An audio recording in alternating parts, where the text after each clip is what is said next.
కోటప్పకొండ కింద బోల్డని కాకులు ఉంటాయి.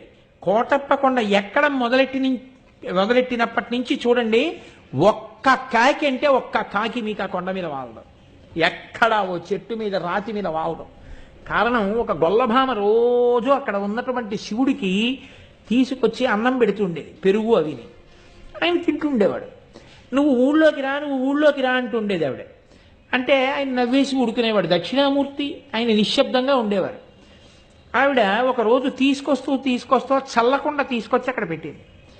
పెట్టి కూర్చుంది బడలికి. కూర్చుంటే ఒక కాకి వచ్చి వాలితే ఆ పెరుగు కుండ కింద పడిపోయింది. అయ్యయ్యయ్యో, పైనున్న పెద్ద ఆయనకి పెరుగు పట్టుకెడుతున్నాను, ఈ దిక్కుమాలిన కాకి వాలి పెరుగంతా కింద పడిపోయిందని బాధపడింది. బాధపడితే పరమశివుడు వృద్ధ బ్రాహ్మణ రూపంలో కిందకొస్తున్నవాడిగా కనపడి, నీకు వరం ఇస్తున్నాను, ఇక మీద ఎన్నడూ ఈ కొండ మీద కాకులు వాలవన్నాడు. అంటే అంత చిన్న కోరికతో సహా